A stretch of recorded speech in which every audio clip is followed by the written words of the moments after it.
This content may not be suitable for all ages. Listener discretion is advised. And in that moment, I remember the look of sheer horror on her face. It was a terrified look, like she'd just seen a ghost.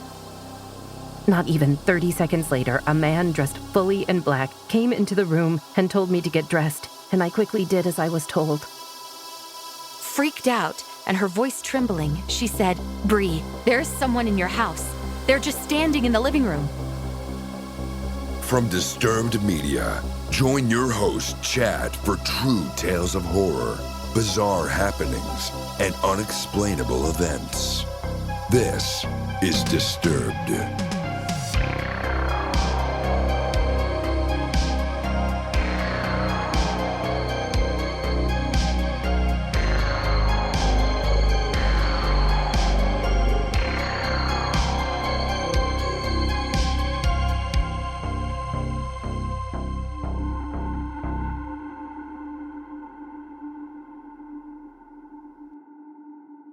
This episode is sponsored by Wondery's Generation Y podcast, where hosts Justin and Aaron dig deep for answers on crime and unsolved murder cases, breaking down theories, looking at forensic evidence, and discuss their opinions on the most perplexing cases. Listen to Wondery's The Generation Y podcast on Apple Podcasts, Amazon Music, or listen ad-free by joining Wondery Plus in the Wondery app.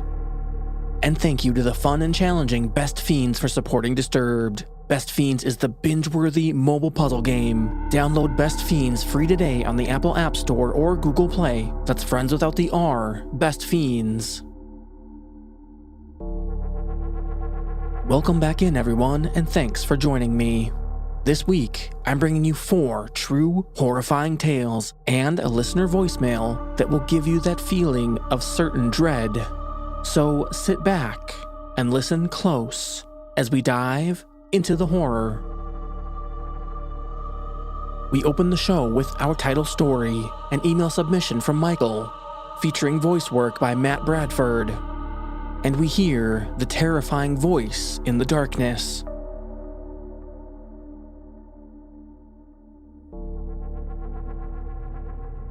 This story is hard for me to talk about with my friends, as they always assume something is deeply wrong with me and worry about my well-being.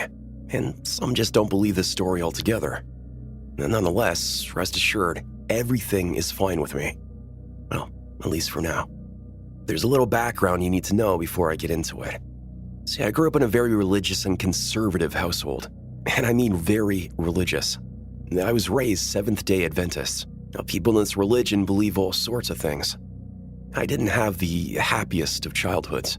I can recall wasting many of my days in church on Saturday mornings, when I would much rather be watching cartoons, reading books, and doing normal things that adolescent boys do.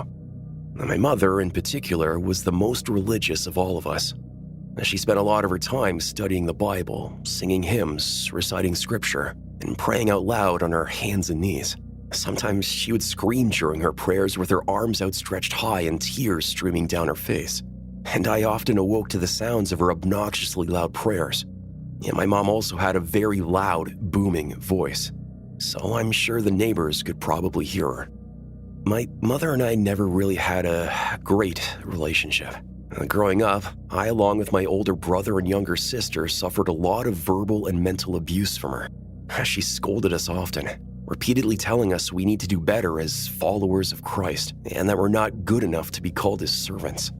In our household, my parents wouldn't tolerate our mistakes, and they were often met with severe and harsh punishment. And growing up Russian, it was often that any time we as kids would misbehave, it would result in a whipping. So, because of all the beatings, I grew up fearing my parents. I typically avoided being alone with my mother, and I did my best to keep my distance from her. However, living in the same house, that's not always easy to do. I can recall one summer afternoon at my house. I was 9 at the time. I was just in the kitchen, sitting and drawing something on the dining room table. And my mom walked in to make herself a cup of tea. Once the tea was finished, she sat down next to me and began reading her Bible and sipping her tea, as she usually does during that time of day. She peered over and glanced at my drawing and asked, "What are you drawing?" I don't honestly remember what I was drawing, but as I was explaining to her my masterpiece, I turned to face my mom and made eye contact with her. And in that moment, I remember the look of sheer horror on her face. It was a terrified look, like she'd just seen a ghost. And her face went pale and her eyes widened, and her jaw dropped, and she immediately placed the palm of her hand over her mouth and gasped loudly. "It's him!" she exclaimed. I was so confused and puzzled, and I replied back, "Who?" She then gets up quickly and still looking in my eyes says, "Oh dear God, it's him! I see him!" She then begins to cry uncontrollably. I started looking around me, wondering what on earth she was looking at and who's him, but I saw no one. Nobody was home other than my mother, myself, and my little sister who was asleep. Instantly, my mother grabbed my arm and dragged me to the living room. I'm still confused as to what's going on. She then commands me to get on my knees and bow, and she faces me on her knees as well. She then places one of her hands on my shoulder and one on my head, and she begins reciting Bible verses out loud in addition to her prayers. "Lord Jesus Christ, my Savior, I beg you to release my son from this evil spirit within him. I call unto you, Lord, to cast out this demon and leave him at once." The prayer itself seemed to last for hours. I didn't know if she would ever stop. And then suddenly, she finished her last prayer and immediately grabbed my jaw to have my face turned towards hers as she stared deeply into my eyes. She then sighed in relief and said, "He's gone."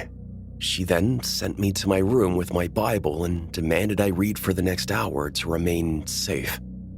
The next day went by and I was still confused as to what happened. What did my mom see that was so terrifying that got her to react this way? There was nothing off about me. I wasn't doing anything out of the ordinary. As I walked downstairs to grab something from the kitchen, I saw my mom reading a book alone in the living room. I figured, since she was in her calm state, that I can talk to her and have her explain to me what she saw. I approached her and asked, and in that moment, she then tells me to go sit in the armchair next to her for a story she has to tell. So, according to my mother, many years ago before I was born, and when she was pregnant with my older brother, she had seen a demon standing before her, like in a physical presence. From what I remember my mom telling me, the thing she had seen was so grotesque and bizarre looking that no words could describe it. And what's crazy is that she witnessed this happening in her own kitchen in broad daylight when she was just preparing a meal. And that same demon she saw many years ago, she claimed to have seen him in my eyes that morning when I was drawing in the kitchen. I was so shocked when I heard this. I was even offended and hurt by it. To think my own mother thinks I'm possessed.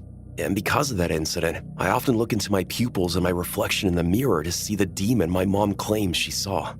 But most of the time, I see nothing.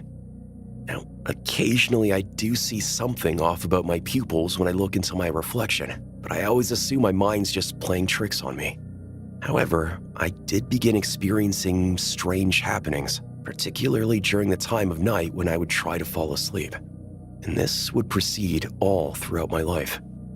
When I would climb into bed and shut out the lights, sometimes this would happen. As I lay still with my eyes closed and waiting to fall asleep, I would suddenly get this overwhelming feeling of dread. My heart would sink and start beating fast, and my breathing would hasten. I would then begin to feel a lot of fear and impending doom, like something really bad is about to happen. Like someone is in my room watching me. It was in these moments that I would get this awful feeling. I would hear steady breathing coming from my room. I denied this sound at first, thinking it was my own breathing, so I would hold my breath. Even with my breath withheld, I would still hear the sound of heavy breathing coming from my room, from an unknown source. I would open my eyes and look around my room but see no one. I would turn on my bedside lamp and still see no one. Am I going crazy? Is it normal to be experiencing this? I honestly don't know. Now, this doesn't happen every time I try to fall asleep. In fact, there are many nights where I sleep just fine. Many months and years can go by before I experience this, and then it just occurs again. However, one particular night, I heard something more than just heavy breathing. This night happened in my last year in college. I believe it was November of 2018. I was 23 at the time. I do have to note that I was not under the influence of any substance.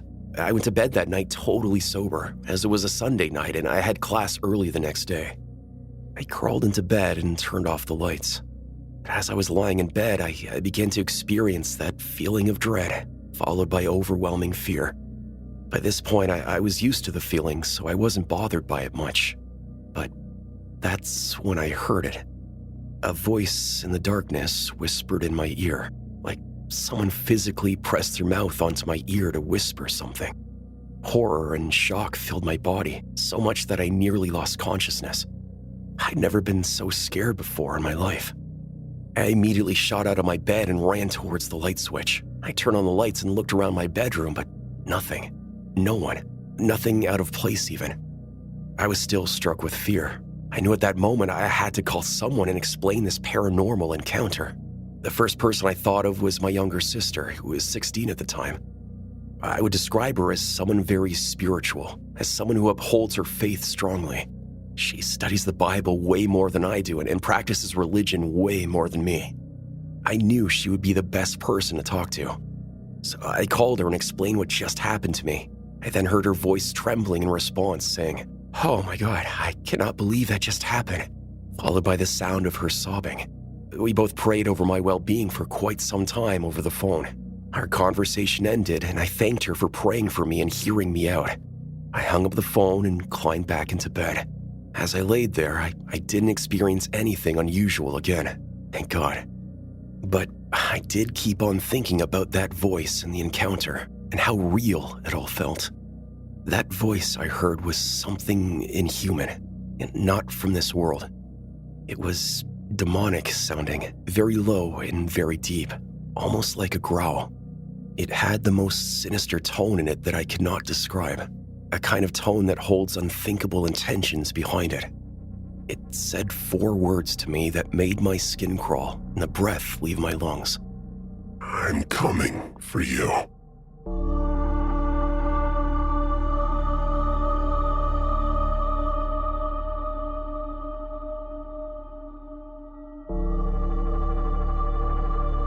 Do you have your own terrifying encounter? Did something unexplained happen to you?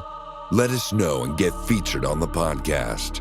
Email mystory@disturbedpodcast.com. Up next, we check in with Reddit user UnluckyClown13, featuring voice work by Tanya Eby, and we get taken against our will.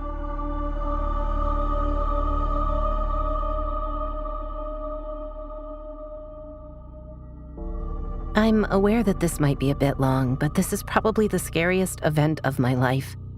So when I was 9 years old, I lived in Mexico, and let's just say that it wasn't a particularly peaceful year when it came to crime.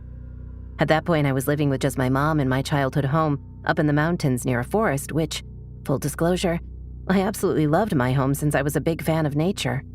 One night, I woke up from an absolutely horrible nightmare and quickly made my way to my mom's room to wake her up because I was so panicked. After I stopped crying, I got into the bed with her, and as we were falling asleep, I told her that I didn't want to live in that house anymore. And all my mom said was, "I promise this is the last night you have to sleep in this house." And that was a haunting promise that was kept. We were woken up while it was still dark by my dog barking nonstop outside. My mom got out of bed, grumbling about him being so loud that early, and made her way to the front door that led to the front garden where my dog was yapping away. We had an alarm system on the doors and windows, so I just heard my mom deactivate it in order to check on what was going on with my dog. I was still laying in bed because I was cold, and it was still too early to go to bed, when suddenly I heard my mom scream, which caused me to stand up and call for her. Not even 30 seconds later, a man dressed fully in black and wearing a balaclava came into the room and told me to get dressed, and I quickly did as I was told. They took me to the living room where 2 men, dressed exactly the same as the one who got me, had my mom with a bandage over her eyes. I just remember her begging the 3 men to leave us alone and telling them where her wallet and valuables were, but one of them just said, "That's not why we're here." They proceeded to put pillowcases over our heads and shoved us into the trunk of our car. After this, the rest of the events were a bit fuzzy, since it was hard to tell time and our sight was so limited. They hid us somewhere in the forest, hidden between a rock wall and a bed mattress. I can't really say how long we were there, and I have vague memories of one of the men's back that I caught a glimpse of when I peeked under the pillowcase. All my mother did was pray nonstop. 1, because she truly believed in God, but 2, because Mexicans are extremely religious, and it might dissuade them from killing a mother and child. After being moved to another location, inside a seemingly abandoned house, they called my family to ask for ransom. We couldn't really hear most of the conversations, but the man we'd nicknamed the Mean One felt the need to tell me that my father didn't love me, and that they were going to send him a few of my fingers if he didn't pay up. Shortly, we were loaded into another car where my mom started begging one of the men to not kill us. They drove around for what felt like hours until they suddenly stopped and dragged us out and told us to get on our knees. At this point, my mother was certain that we were going to get shot, so she asked that if they did shoot, to shoot me first, in order for me not to hear my own mother die. The men said nothing, and we abruptly heard the car peel out, and my mother just screamed at me to run as fast as I could. We ran for a few minutes and then saw a residential area where we started frantically knocking on the doors, hoping that the kidnappers didn't plan on coming back for us. To our desperation, nobody in the first two houses opened up their door when, suddenly, an old man opened up at the third house, and after trying to explain to him and seeing the state we were in, he let us come in and call my father. After he picked up the phone, all I could do is cry after hearing his voice. He came to get us, and that night was the first and last time I ever saw my father cry.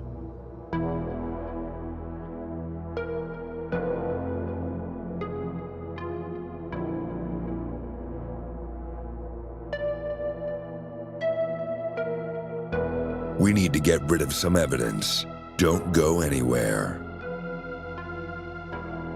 Disturbed is brought to you by the Generation Y podcast, one of my current go-to listens in my playlist. Justin and Aaron do such a great job with this show, and it's one of those podcasts where I'll find myself binging several episodes in a row because I just can't stop. They visit cases of crime and unsolved murders and present the episodes in a way that really breaks everything down and lays it all out in an easy-to-follow format. And what I really appreciate is the extreme attention to detail for each case. They leave no stone unturned in examining the evidence and bring their own thoughts and perspectives that will make you think about things in a new way. In a recent episode, Aaron and Justin look into the case of funeral home owner Dan O'Connell and his intern James Ellison, who were both found shot to death in Dan's office, but the murder went unsolved.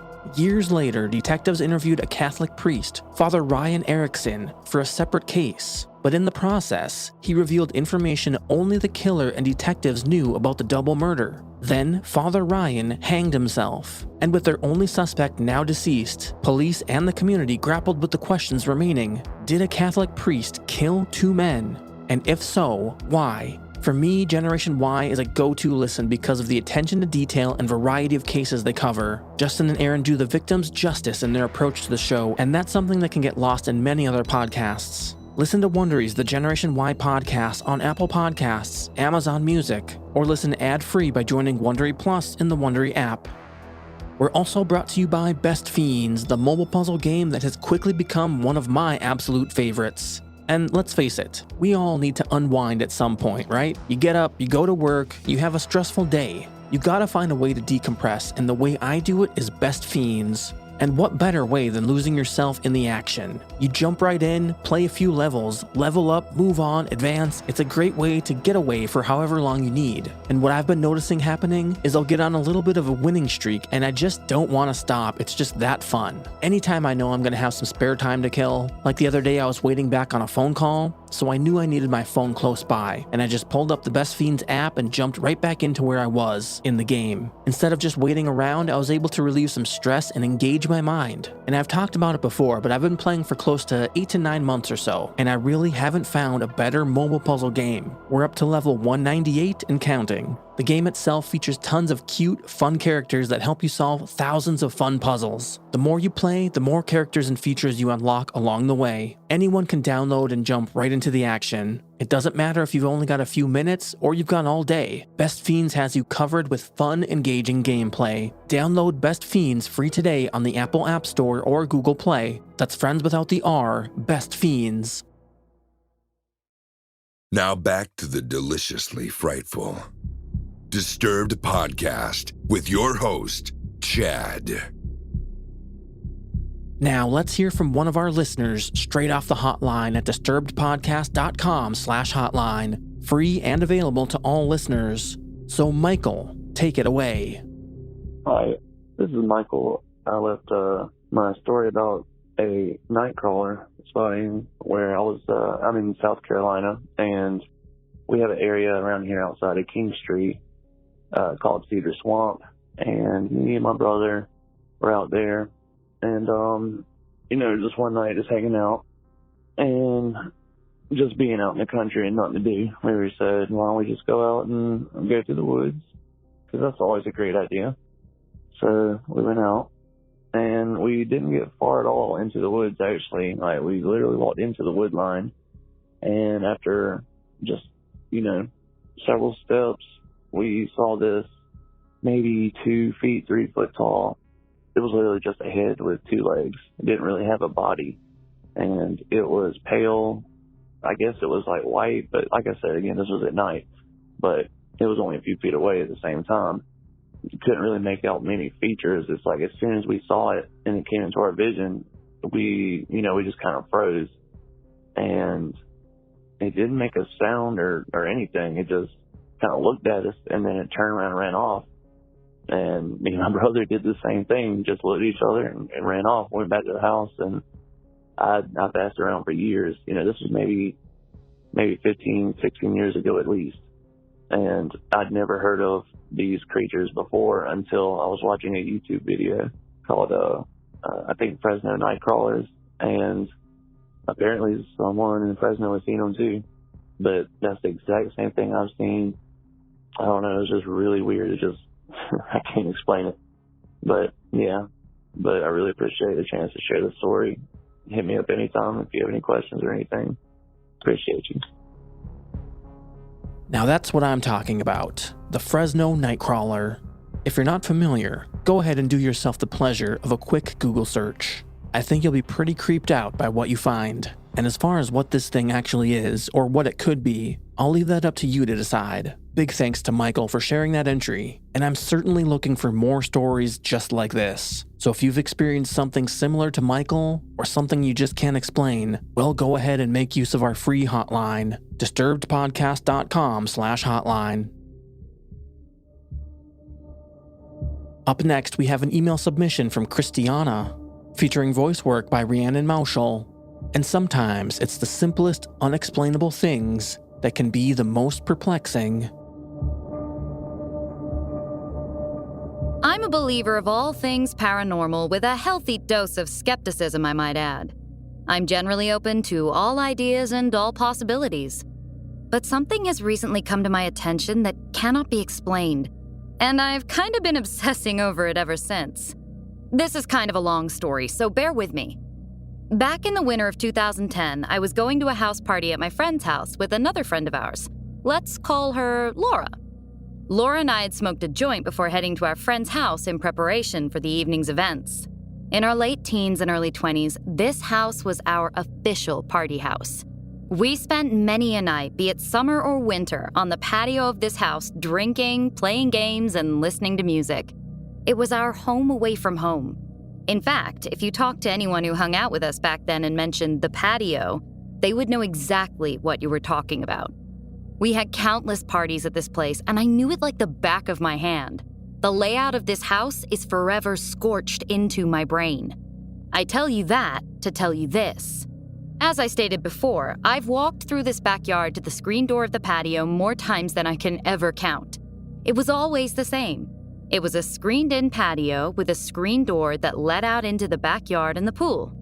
On this particular night, something happened that had never happened before. When Laura and I walked through the gate, then into the backyard, we simultaneously reached for the screen door handle to enter the patio, only to find our hands grasped nothing.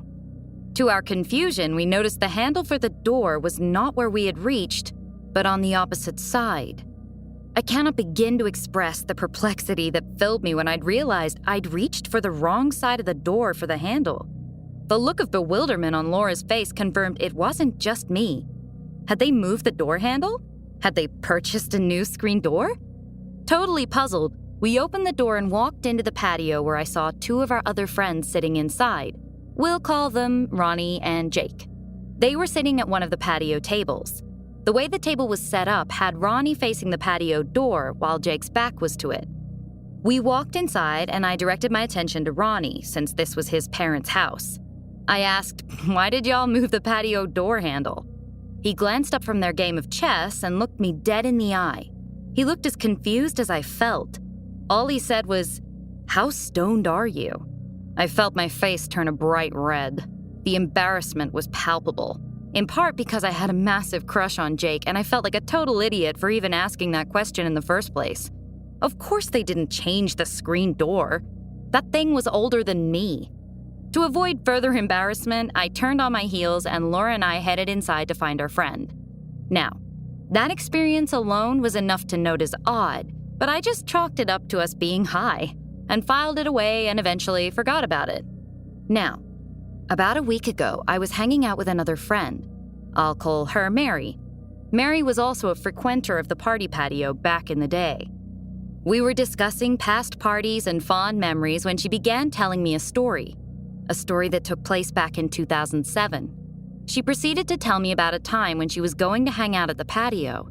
She described how she walked through the gate to the backyard, as we all did, to get to the patio. But when she reached for the patio door and tried to open it, she realized that she reached for the opposite side for the handle. She went on to say how totally confusing that was, and when she finally walked into the patio, she saw Ronnie and Jake. They were sitting at the patio table, exactly as they had been sitting when Laura and I walked into the patio 3 years later. I listened intently in utter shock as she describes how red she felt her face get, and she made a beeline into the house to avoid further embarrassment.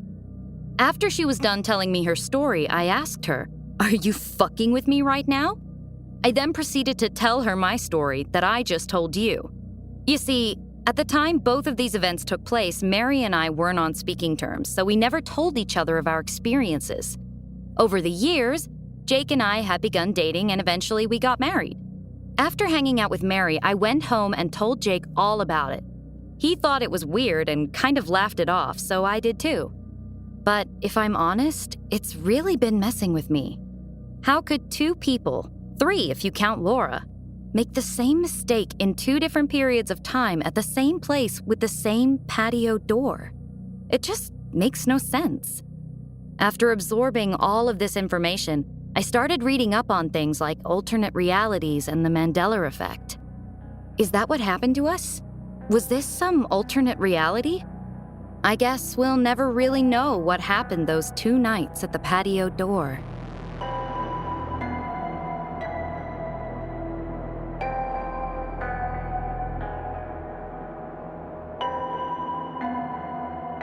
Are you terrified yet? You will be. And finally, an email submission from Bree, featuring voice work by Sarah Thomas, and we meet the man in the hat.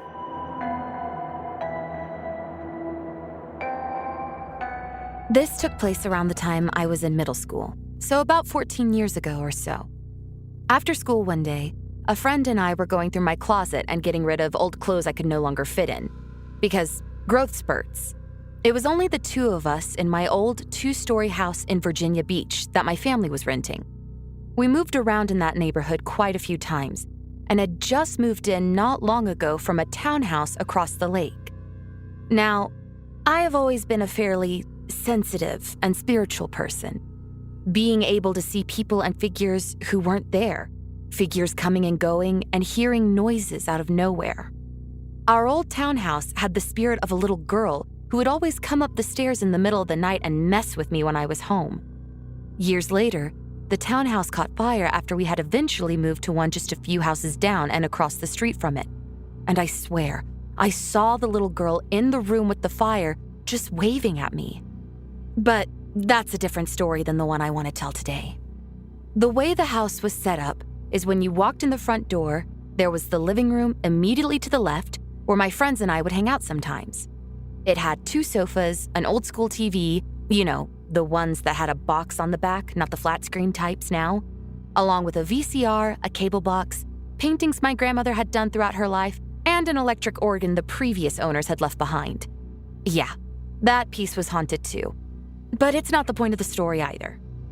Going straight through would lead you to the kitchen that was in the back of the house and overlooked the backyard and the lake it was up against. To the right is the staircase leading upstairs. Immediately to the left at the top of the stairs is my room.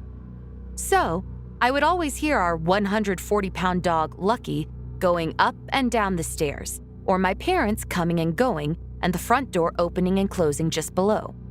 Next to my room was my mom's office, and across from her office was my parents' bedroom.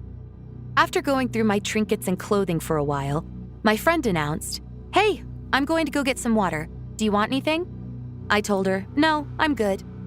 I finished folding a shirt and got up and sat on my bed, petting Lucky, who was asleep. I could hear my friend going down the steps with each creak of the floorboards. Then, I suddenly heard her stop halfway down. There was a pause, and then her steps rapidly started up again, but she was running back up the stairs and into my room. Freaked out, and her voice trembling, she said, "Bree, there's someone in your house. They're just standing in the living room." I thought she was crazy. We were the only ones in the house. It was 4 p.m. We usually got out of school around 2:30. So I told her, "No way, we're the only ones here. The doors are locked, and if someone got in, we would have heard it." She was pulling my arm and freaking out. We went down the stairs and stopped halfway down as we peeked over the banister, trying not to be seen. Like that would have helped with how loud those steps were. And there he was, a tall man in a long trench coat and a fedora hat, just standing in the living room and looking at one of the paintings my grandmother had done before she passed. I stood there frozen, because the scariest part of it all was that while we could make out the details of what he was wearing, the man himself was just a pitch-black figure. He turned towards us slowly, and we could see where a face should have been, but it was pitch black too. The only things you could make out were 2 darker, hollow pits where his eyes should have been. He stared at us for a moment, and then slowly started making his way towards us. He wasn't running, he was just walking at a casual pace. However, my friend and I both ran. We climbed up the stairs on all 4s, panicking, and slammed my door behind us. Even worse, there was no locking mechanism on my door, so I leaned up against my door while sitting on the floor and bracing myself against my desk with one foot and holding the wall and gripping my bunk bed till my knuckles were white. I told my friend to grab my cell phone. Not a smartphone, mind you, but an old-school flip phone with an antenna, and told her to call the cops. While she was frantically searching for it, Lucky just looked at us like we were nuts. He got up, though, as soon as he heard the stairs start to creak, one by one. He started growling, and I could see the hairs on the back of his neck standing on end as he looked past me and to the door I was holding shut.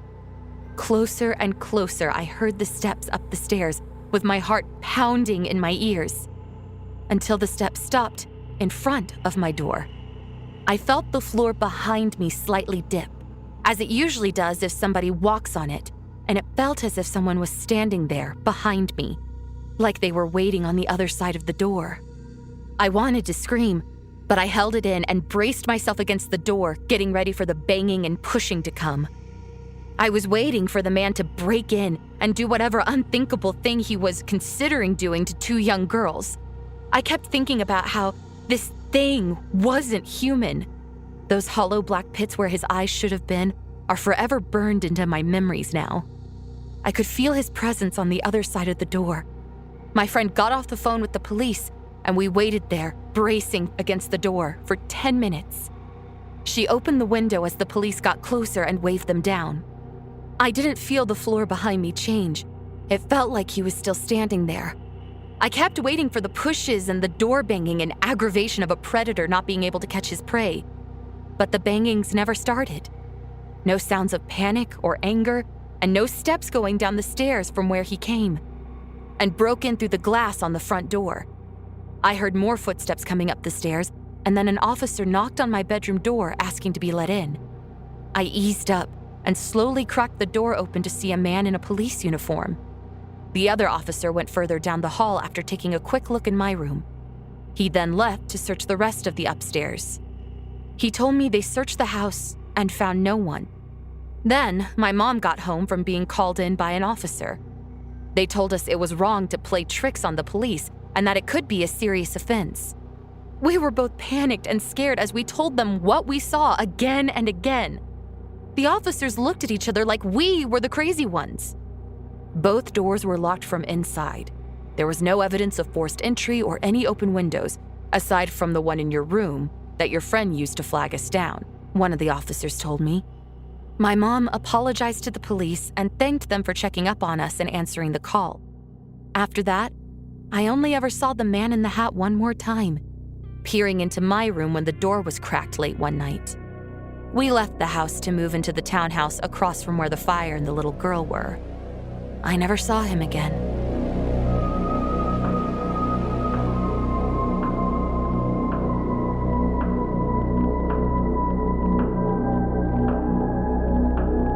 Follow our social channels on Facebook and Instagram at Disturbed Podcast and on Twitter at Disturbed_pod.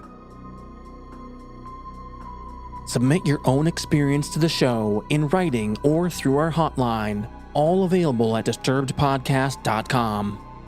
Disturbed is an independent production funded through advertising and your support. And if you'd like to support the show, you can get early access to our premium feed featuring ad-free listening and bonus episodes. Visit patreon.com/disturbedpodcast to learn more. And a shout out to our newest supporters, Lana Sisson, Dylan Smith, Joshua K., Gabriella D., and Nellie Nell. They all get instant access to our catalog of bonus episodes, ad-free listening, and 24-hour early episode releases. And you can too. Patreon.com/disturbedpodcast. Music by Carl Casey at White Bat Audio and Co.ag. Thanks for listening. We'll be back next Thursday with a brand new episode. And stay safe out there, y'all.